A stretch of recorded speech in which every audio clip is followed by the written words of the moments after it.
Hey folks, it's John Schneider, and I want to welcome you to the presentation, which is part of the Historically Speaking series sponsored by the Monmouth County Historical Association. I want to thank them for all their support and inviting me to be the first in the series during the COVID environment. We're all doing this on Zoom now. It's not appropriate to do a live presentation, and this series is co-sponsored by the Monmouth County Library, so I want to thank them as well, and hope you enjoy it. Here we go. You ready?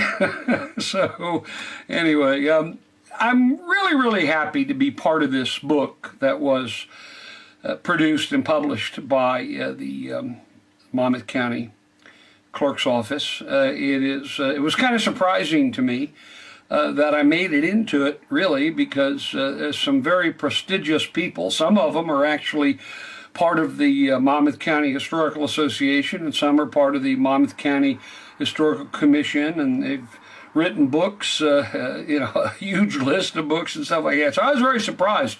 So the book is called To Preserve and Protect, and I'd like to add the word promote, because that's what I do. I try to not just, I'm not sure I'm preserving anything, maybe through telling stories about the history of Monmouth County I am, but I like to promote, and I want to talk about how I do that, because, and in the process, share some of the things that I've done that you might find of interest. So, first of all, I do a lot of stories in Monmouth County, but you see that little white square right there in the box? I tend to focus up there. I haven't done as many things as I would have liked to have done in the rest of the county. Not that I don't want to do it. I have plans to do some of those things, and I've been out to some other locations and that sort of thing. But mostly I'm up in the area where that little white box is, and I call it Jersey Bayshore Country. And I do that because, man, oh man, it's like a country. I mean, all of Monmouth County is so darn interesting. And I have a television show on Comcast called Jersey Bayshore Country, and it's it's a weekly program. It's a 30-minute program, new subject every week, in Monmouth, Ocean, Toms River, and Union counties, to a potential audience of about 1 million people. Now, Comcast tells me I'm probably getting around 300,000 viewers every week on Tuesdays, Wednesdays, and Thursdays. So let me play you just a little bit of a clip from Jersey Bayshore Country. You get a sense of what it's all about. And I'm interviewing one of my friends, an author, who's written 5 books. I think he's just finished his 6th on the Revolutionary War, and he's a great resource for me as I do my own documentaries on the war. So here it is. Take a look.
Hello everybody, it's John Schneider, your host for another episode of Jersey Bayshore Country. You know, I always enjoy doing shows about history, and I always enjoy interviewing people that I know, that I'm friendly with, that I'm actually best friends with, and we're going to have that experience here today, at least I am. This is all about a new book that my good friend Robert Mayers has written. Bob is a historian, a friend, and has had actually some relatives serve in the Revolutionary War. And the book is called Revolutionary New Jersey, and there's a subtitle, Forgotten Towns and Crossroads of the American Revolution. I think this is what, number 6? 5. 5? Yeah. But you're working on 6. Working on 6. My gosh. 6 is a work in progress. So good to see you, Bob. When you work on these things, how long does a book like this take you? Well, from conception to the time I had a book in my hand, it took 3 years. So that's my television show, and it's a great way to get the word out and promote the history. And then I have Facebook groups. I have 135,000 members, give or take a couple. And these are all the places that you're seeing on the screen where I have Facebook groups. And I have some specialized groups as well, including Monmouth County history. I have a few thousand people that are really interested in history. And my biggest Facebook group in terms of towns is Middletown. I have about 27,000 people. So that's another way I promote history is through the Facebook groups. So why don't we start? And you're going to see clips. We're going to talk a little bit about it. You're going to see some clips that I have from a larger show. So the clips may look like they're out of context, but they're not. And what I find interesting about this particular story is the universe was created, so they say, about at least 10 billion years ago. And the reason they know that is the Big Bang Theory. And the Big Bang Theory was discovered in Homedale. Well, here is a question for you. What does the Big Bang Theory have to do with Homedale, New Jersey? Well, quite a bit, actually. It was discovered in Homedale, right here where we're landing, on Crawford Hill, former site of Bell Laboratories, 380 plus feet above sea level. And you see this horn antenna right here was where Robert Wilson and Arno Penzias discovered the Big Bang Theory. Huge theory that said the universe was created with one big giant explosion. And ever since that time, all of us, all of the stars and the planets and the matter, have been expanding outward. And in 1978, they were awarded the Nobel Prize for Physics. And they worked at AT&T Bell Laboratories, and I worked at Bell Laboratories about the same time. And it was very exciting.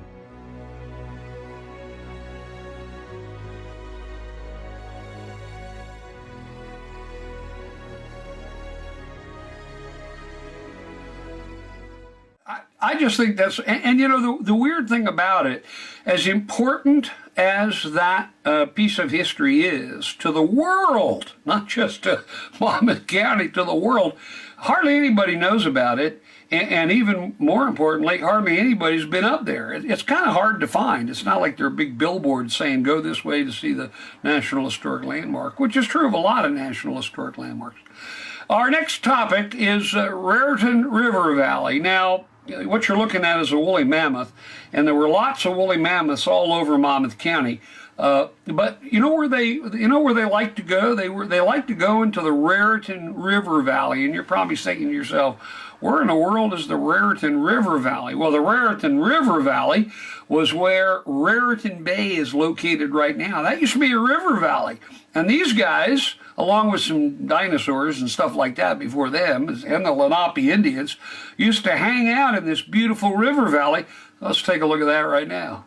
So when sea level was lower during the ice ages, the highlands was a high valley wall on the south side of the Hudson River, which flowed all the way to the sea. And this was a valley. The valley of the Raritan River was perhaps the major drainage channel along the ice front as it melted, and it drained southward between Atlantic Highlands and the Newark Basin. As some of the glaciers melted, the deeper valleys of the Hudson, Raritan and Arthur Kill, were flooded. And during the warming end of the Pleistocene and early Holocene, the area encompassing Raritan Bay changed from tundra to a landscape dominated by spruce and pine forests. And these forests gradually gave way to the modern deciduous forest in the region by mid-Holocene time. Lagoons and bays like these in the area around Sandy Hook contained oysters, hard and soft-shell clams, lobsters, blue crabs, and a variety of other invertebrates common in bays in the region today. The inner Raritan Bay began to fill in about 2,500 years ago with large oyster beds forming along the tributaries. And the sea level continued to rise about 1 foot per century and resulted in landward migration of the shoreline as much as 2 miles in some portions of the coast since colonial time. Sediment from the Raritan River, however, was filling in the valley faster than sea level could flood the shorelines. So portions of the valley that were once exposed several thousands of years ago were now buried about 150 feet deep in mud. The influx of mud helped with the development of the tidal wetlands and marshes along the south and western ends of Raritan Bay, including the wetlands preserved in Cheesequake State Park. Incidentally, sand covers the sea bottom in the lower portion of the bay, whereas mud dominates the bottom throughout the middle portion of the bay. There is some archaeological evidence suggesting we humans were already in the region at the close of the Pleistocene, about 10,000 years ago, and probably actively contributing to the mass extinction of a variety of North American wildlife species. The so-called early big game hunters vanished, but the coastal regions were resettled by peoples accustomed to village-style living in tidewater communities, which subsisted on hunting and gathering marine shellfish and eventually on agriculture. A vast number of shellfish fossils have been found around Raritan Bay and on Staten Island, a testament of the utilization of the bay for food by the Algonquin Indian tribes. These were the familiar Lenape Indians who occupied the area when early colonists arrived. And early settlers used these piles of clam and oyster shells for road construction and fertilizer. In fact, Tottenville, which is over there by Perth Amboy, which was once the capital of New Jersey, was well known for its roads, which were paved with oyster shells. So what I find interesting about it is also is that when sea levels were down, the ocean was another 2 miles out from where it is today. So in this peaceful river valley, see, this is a picture of the look at, see what it says? It says the Hudson Canyon. That Hudson Canyon was created from the Hudson River flowing out of the Raritan River Valley and into the ocean. And I just thought you might get a big kick out of seeing this particular thing.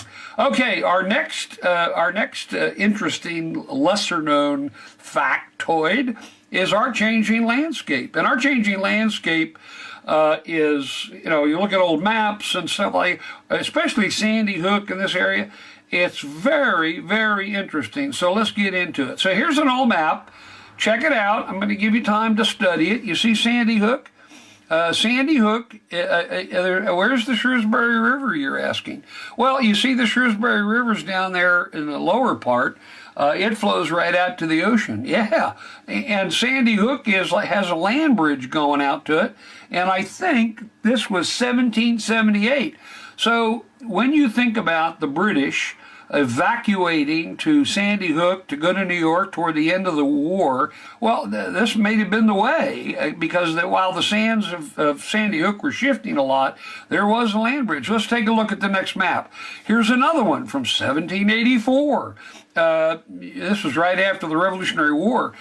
You can see some semblance of Sandy Hook, but now the Shrewsbury and or the Navesink, I'm not sure these things are mapped correctly, but it's flowing right out to sea. And you can see Horseshoe Cove and the tip and all that kind of stuff. Let's look at another one. Here's an old map, same deal, but look at this.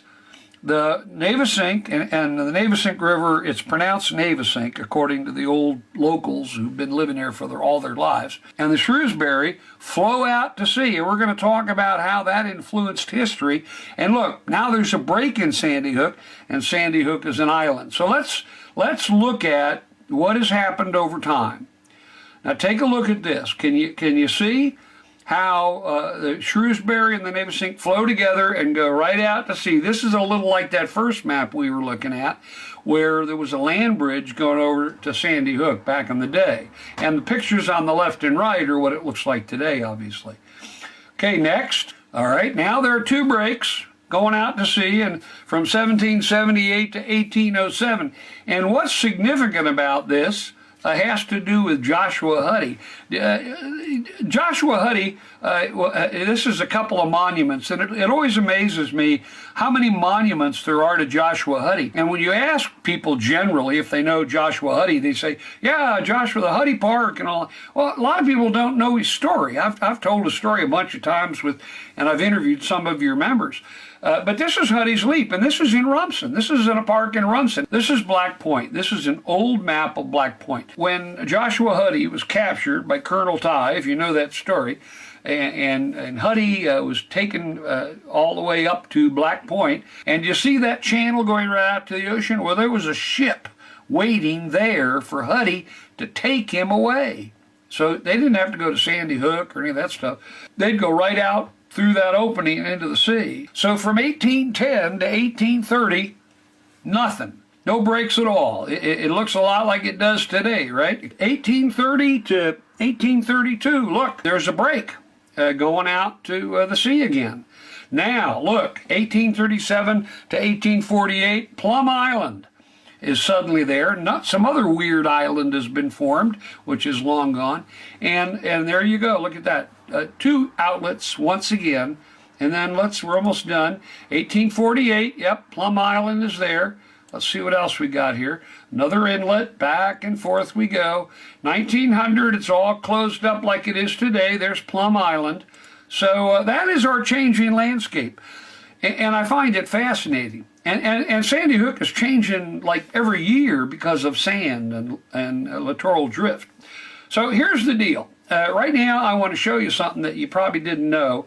It's concerning the shape of Monmouth County, and you probably didn't know this, and you're probably going to think I'm nuts, but I want to show it to you right now. I call this little clip the Bear of Monmouth County. I look at this map, I see something which makes me wonder. What do I see, you're wondering? I see the profile of a big bear holding the fish. Oh, no, I haven't been drinking. Now watch, because here is the eye of the bear. Now, do you see? You see the two ears represented by Union Beach and Keensburg? Those are the ears of the bear. And the mouth of the bear is the Navesink River. Highlands is the bear's nose, and Sandy Hook is a fish that the bear is holding. Do you see it? And Red Bank, Fairhaven, and Rumson represent the bear's lower jaw. Okay, take a look at this. See it? Okay, now let me show you the fish he's holding in his paws. Yeah, I know it's a little silly, but it sure looks like a bear to me. And incidentally, bears are very rare in Monmouth County. Most of them are in the northern part of the state, and they're actually growing in population. But there have been a few sightings in Monmouth County over the years, but still very rarely. The next lesser-known historical event I call the first to arrive. And it really was some of the first people that came to this world. And I love to do videos that kind of put you in the shoes of the people that I'm talking about. And in this case, it's the traders, like the people who trade, with Lenape Indians. I mean, you don't sail all across the ocean, even the explorers, unless there's some money angle. It costs a lot of money.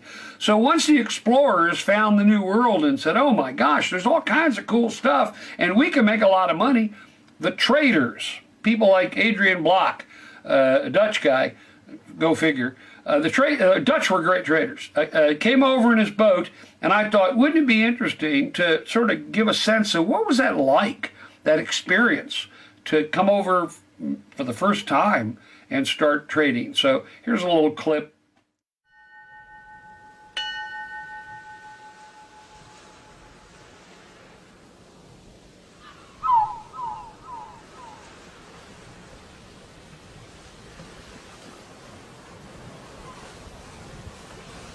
By 1614, the population of immigrants who came to live in the New World was a whopping 300 people. I'm talking about in all of America. And virtually no one lived here in the Jersey Bay Shore except the Lenape Indians. So today, remember it's 1614, a group of Dutch traders are coming to Raritan Bay for the very first time to trade with the Lenape Indians. They're still at sea.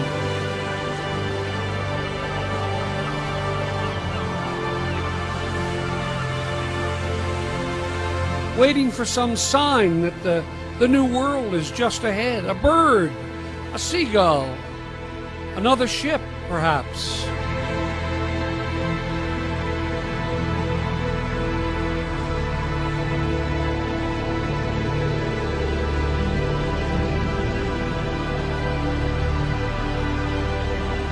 And they waited, and they sailed, and they thought they were headed in the right direction when suddenly they heard a seagull.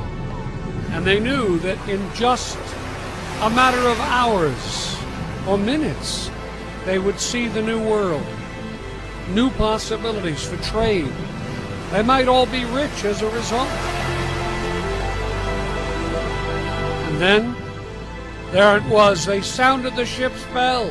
Everybody rushed out to take a look at this new world, this new opportunity for all of them.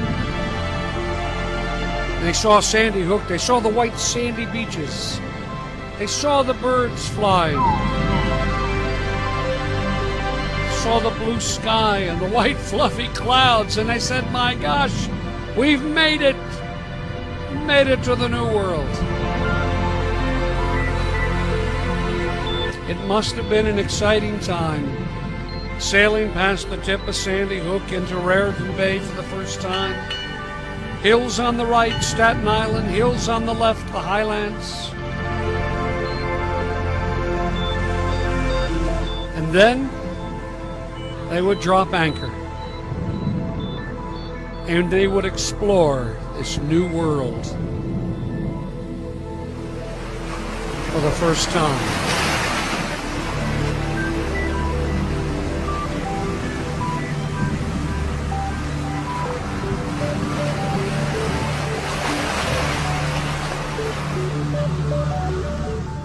Fresh beaches untouched by human footprints, clear springs and water, forests and hills.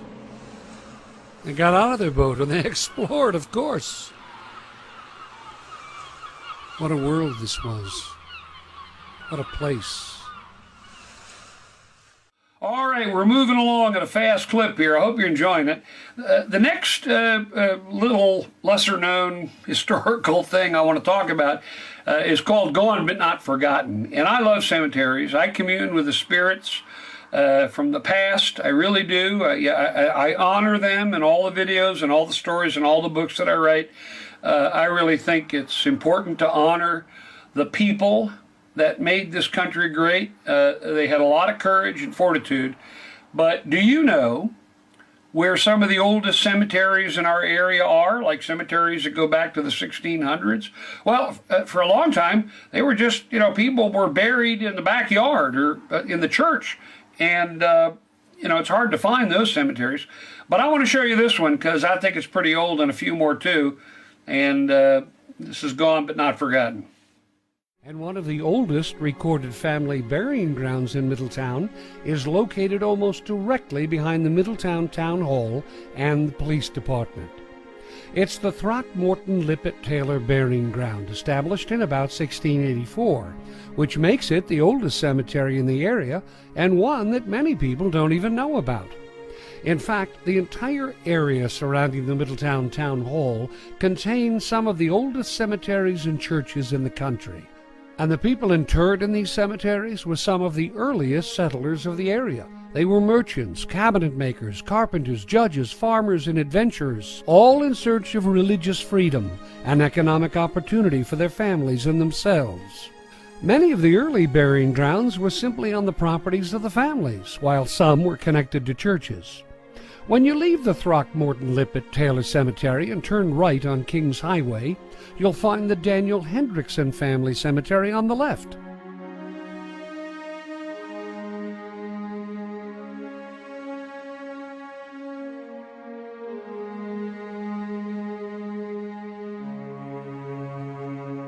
And right next to it is the Presbyterian Cemetery.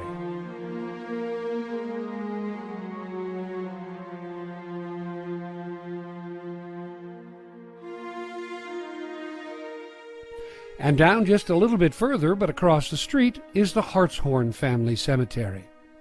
Richard Hartshorn was one of the largest landowners in Monmouth County, owning some 4,000 acres, which included all of the present-day borough of Highlands as well as Sandy Hook.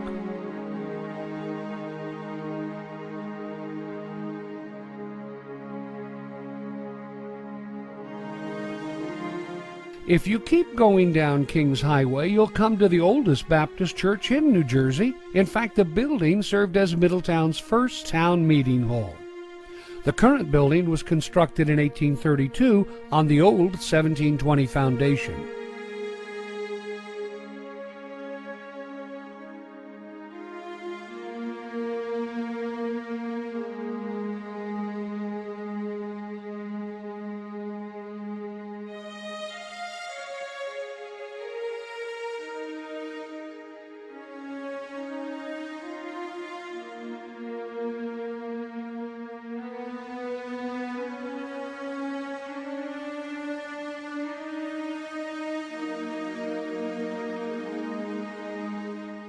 Let me tell you what's next.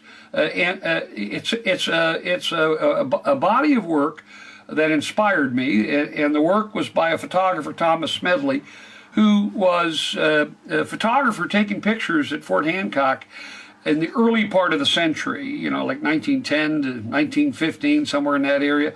And he had stunning photograph, and he inspired me. This is a really cool shot. Do you see the Sandy Hook Lighthouse off in the distance? And to the right, the Officers Row, and way over across the Sandy Hook Bay, you can see the hills of Highlands and Atlantic Highlands. Now look closer toward us in the foreground at the bottom.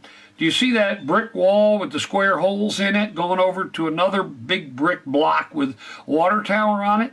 Well, that is one of the oldest structures on Sandy Hook. One of the oldest, but it was a star-shaped fort. It had been completely, built, at least the walls, and part of the walls were torn down. You see the little trains over there running on the track in the middle of the shot? Well, the walls for the fort went as far over there, but they had to tear them down. They used a lot of the blocks, the granite blocks, to shore up the shore along the Shrewsbury River and the Sandy Hook Bay. There's another shot of the granite fort, and those little holes are where the cannons would go. Well, by the time they were ready to build or complete this thing, technology had advanced so much that cannons were antiquated, and they were moving on to other things. So there's the lighthouse in the back. Do you see it? So this was a pretty incredible structure, and it was designed by that guy on the left, who is also the guy on the right. The guy on the right is Robert E. Lee. Yes.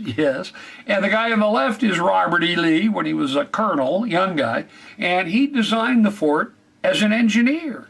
And I think that's remarkable. So here it is, another photograph by Thomas Smedley. You see that fort with the water tower on it? There has been a water tower on that fort for a long time, and it exists today. Different water tower, but the same part of the fort, and you can see it. It's one of the oldest things, aside from the lighthouse, one of the oldest things on Sandy Hook, and there it is. There's a picture of it, okay? But it is now, today, inside Homeland Security with a barbed wire fence to keep you and I out of it. But you can take a picture of it, you can look at it through the fence, and there it is. That is the oldest structure, aside from the lighthouse, oldest structure on Sandy Hook, and nobody knows about it. I'll bet a lot of you guys didn't know about it. This is Breathing Underwater, and this is the story of Simon Lake, who is considered by many people to be the father of the modern submarine. And he lived for a long time and did a lot of his experimentation with submarines in Atlantic Highlands, where he lived with his aunt and uncle, and his aunt and uncle were very influential in local activities and politics and stuff like that. But I wanted you to see this because it's another little known historical fact. Here we go. Finally, in 1894, he built an experimental submarine called the Argonaut Jr. The boat was only designed to submerge in shallow water, travel around the bottom, and to test the opening of a hatch in a pressurized compartment. Now, it was a bit smaller than his original submarine, which he had tested in Toms River. This one would be 14 feet long. So once it was built, he and his cousin decided to test their creation in the waters of Jersey Bay Shore Country. Simon Lake wrote about the test. He said, "We got her into the Shrewsbury River and paddled along the surface until we got to Blackfish Hole, where there was a depth of about 16 feet. That's what he said.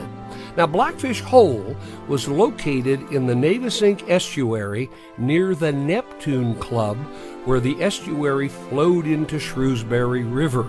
And the Neptune Club was on the property of Richard Hartshorn, which is today Hartshorn Woods Park. And this was located in Highlands, right across from Seabright on one side and Rumson on the other. And it seems to me this was an odd location to do the experiment, because a newspaper article from 1885 reported a drowning accident there in which two sisters were swimming in a deep water area called Blackfish Hole. And the currents could be sometimes very treacherous there as the Navesink flowed into the Shrewsbury. So it's not clear why Lake would want to test the Argonaut here, but he did. Lake went on to say that when they got to the bottom of the river, they would run on the wooden wheels which were mounted on axles outside the frame. Now, two of these wheels were the driving wheels with a chain drive connected to a crank inside the boat. Third wheel at the stern was for support and steering. So this little thing would just, sink to the bottom of the river and then kind of move along like a car. It must have been strange. So when they got over Blackfish Hole, which was this deep area in the river, Simon told his cousin, Bart, to open the valve, and down they went. She sank beautifully, Lake explained in his memoirs, but when she got fully underwater, a half-inch stream of water spurted in through a bolt hole which they had forgotten to plug. The water hit Bart in the back of the neck as he stood at the controls, and Bart yelled, "Let's get out! Let's get out!" Simon remembered he thought he was going to die, and he plunged toward the little 6-inch glass-covered porthole. That was at the forward end of the boat, which had been put in to admit light into an otherwise dark interior. Lake asked him where he was going. He said he was going out the porthole, but of course that would have been slightly impossible. So they plugged the boat hole with a piece of pine and kept on going. Then they made their first underwater run with the Argonaut Jr., which ran across the river bottom and back to the pier by the Neptune Club, which is no longer there, of course, with no fuss at all, as Lake remembered. There were a lot of factories back in the day, a lot of manufacturing plants and all kinds of stuff. And one of the things that is right near me, I live in Keyport, New Jersey, is the Aero Marine plant. And there were all kinds of runways and all kinds of stuff. And here's just a little clip. It's really toward the end of the whole thing. And one of the things you'll note as I go out, I tend to editorialize all my documentaries and talk about the people, because it's the people of history that I really enjoy learning more about, and trying to figure out what was their motivation, what were they feeling. And so I do that at the end of this program. I hope you enjoy it. Landing on Raritan Bay. Here we go. Back in the day, as they say, Aero Marine was famous for what it did. It not only built seaplanes, but also ran an airline for passengers. One of their first successes, a seaplane which could fly from New York to Havana, Cuba, and return in 25 hours. They were part of every significant aeronautical exhibition. They not only built seaplanes, but regular planes as well, with wheels. Artists were inspired to paint their planes. They were the cat's meow, and they began developing and manufacturing seaplanes for the United States military, which had gone to war against Germany in 1917. And the news media had their cameras focused on almost everything they did. Passengers, politicians, and celebrities were eager to climb aboard after having their photograph taken alongside one of the seaplanes. The company thrived during the peak of the First World War as it manufactured land planes, flying boats, engines, and propellers. It produced aircraft for the Navy beginning in 1917. Focusing on mail delivery, these aviation innovators successfully delivered mail to a ship at sea in 1919. It was a great time for Keyport because Aero Marine was so successful.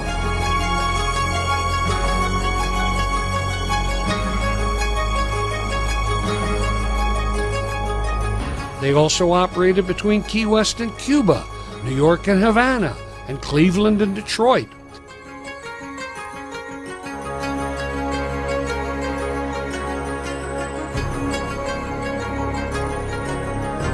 And in 1923, they built the first all-metal flying boat in the United States. By 1928, the firm renamed itself Aero Marine Clem Corporation until the Great Depression forced its closure in 1930.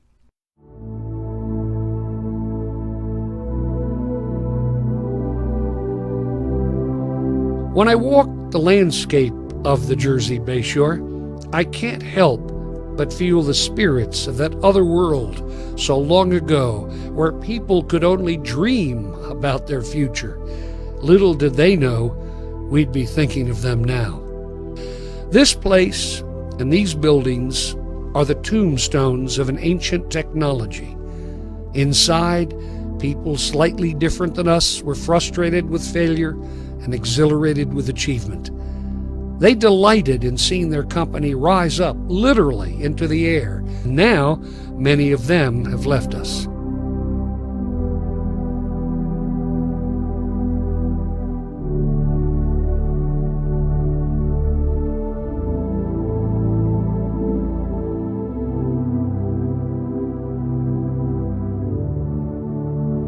Can you see them?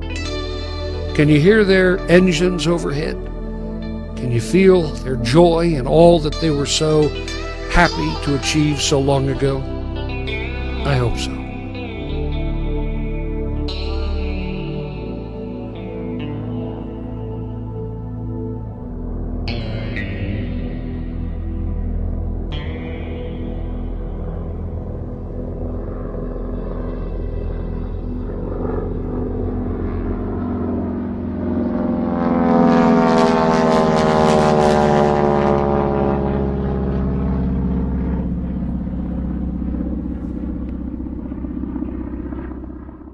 Okay, sometimes we get personally involved in history like we are today. We're all experiencing COVID-19, and this is going to be a huge historical event, and we are part of it. Just like when Hurricane Sandy blew through here, we were all part of that if we lived here.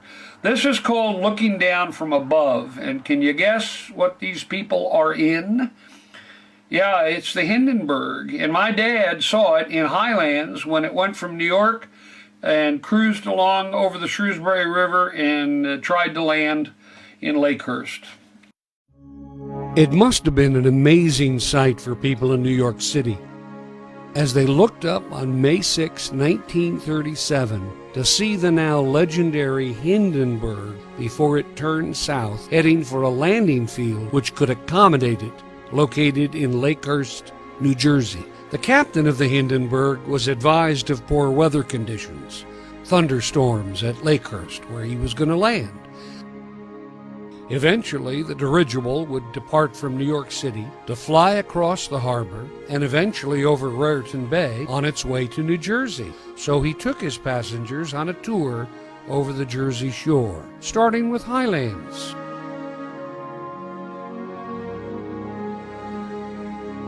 Where my father, George Schneider, was swimming at one of the many beaches along the Shrewsbury River. He was 12 years old. He and his friends looked up as the Hindenburg passed by. He remembers the airship being very low to the water and also seeing the face of a woman looking out of one of the large windows. She was smiling at him, he said, and she waved. So he waved back. And then the Hindenburg continued. By about 6:30 that afternoon, the captain was notified that the storms had passed, so he moved the airship toward the landing field at Lakehurst. As the Hindenburg was landing, it suddenly caught fire and was totally destroyed during its attempt to dock.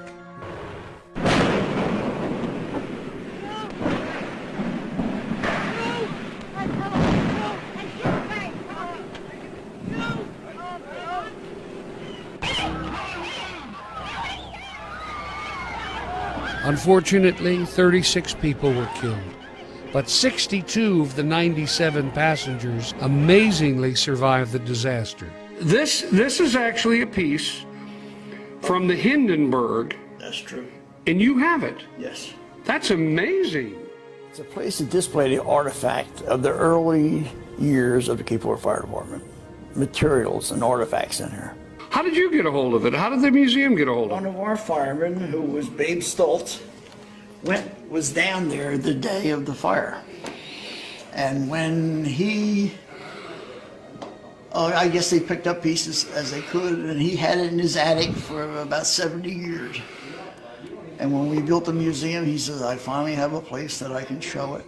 The next, we're going to skip to the Cold War and hidden nuclear devices. Now, on the left is the secret underground missile silos and all that kind of stuff. This is the launch pad on the left on Sandy Hook back during the Cold War. This is what it looks like today on the right, and I've had unlimited, well, pretty much unlimited access to Sandy Hook for many, many years, and I've done a lot of documentaries about various aspects of it. And what a lot of people don't know, as you listen to this, I want you to think about the fact that toward the end, these missiles were nuclear tipped with 20 kiloton nuclear warheads. If one or a couple of them had gone off, man oh man, the New York area would be gone, be wiped out. And there was one of these underground silos in Leonardo, New Jersey that did blow up, and maybe you read about it, and it was an embarrassment, but it was also very tragic because some people were killed. So here's a little bit of a first-hand story from my friend Bill Jackson, who worked here at the missile launch pad. 44. Roger, AD. We see. We can't be certain until then. Foxtrot, Golf 42. That's all we have on them. Seem to be spreading. I want to check on that GRF right We are away. checking several We'll reports. reclassify it. Nothing as soon as we have further in their Alpha report. 321. Fox Easy's airborne. The whole continental defense system springs into a state of instant readiness for war. Airborne alert force.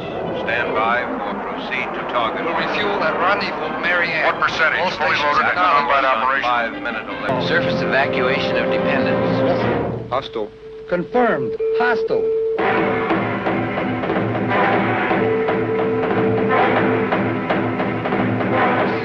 By order from the White House, you are authorized to proceed. The decision is made. We strike back. We had real-time invasions. We had a place in Texas that would fly a squadron of SAC bombers out over the Gulf of Mexico. They would fly up the East Coast, way out over the water, and then turn inbound to New York. We would not be alerted that it was happening. Our headquarters for North American Air Defense Command were aware that this was taking place. Once we called in that we had all this traffic coming in, then they would tell us that it was SAC trying to simulate an actual attack on the city. And so we would get our guys going again, and we'd either splash them, or or some of them got through, and they were real-time alerts. The adrenaline started pumping, and we were all on the tippy toes. The reason that we were here, the Nike bases, was to counter the threat posed by the Soviet Union in their Tu-95 Bear bomber. The Soviet Union used to fly this bomber up and down the east coast of the United States during the 50s, 60s, and 70s. When one of these bombers would turn and start to come in, we would get the alert and we would start preparing missiles to engage them. Usually they'd fly in from only 5-10 minutes or so, and turn around and fly back out. And we've gotten nowhere near ready to shoot in that short period of time. However, I can talk about one instance that took place in the summer of 1970. The blue light illuminated, the siren went off, everybody dropped what they were doing, they ran to their battle stations. When these guys up here and down the panel operator put their handset headsets on, they would hear a code word that would let them know whether or not this was a drill or not. If it had been a drill, they would have heard the code word blazing skies, but what they heard instead was battle stations, get those missiles up. That let us know right away that this was not a drill. So I want to interrupt this program because I wrote a book. It's called A Historical Journey Across Raritan Bay.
You can get a 4-set DVD. It's really a cool movie. It's 7.5 hours. Oh my God. That's why, and it's menu driven. So when you throw the DVD in your computer or on your DVD player in your living room, family room. You can skip around if you want to, but it follows the book. It's exactly the same as the book, except thousands of pictures as opposed to 120, which is what the publisher limited me to. So look, this is an example. This makes a great holiday gift, and you can go to historicaljourney.com to order it. But look at the smile on this guy's face. Now this was staged, you know that, but just imagine if the book and the DVD collection were in this package. So folks, that's it. I want to thank you. I hope you visit ahistoricaljourney.com for more information. And I want to thank the Monmouth County Historical Association and the Board of Directors, and especially Dana Howell, who has been so patient with me in trying to figure out the best way to set up a Zoom presentation for people, because in this environment, that's all we got. You know what I always say, if you see me out there, and you're wearing a mask, and I'm wearing a mask, don't hesitate to come up to me and introduce yourself, because folks, nothing is more important than meeting you. So long, everybody. Bye-bye.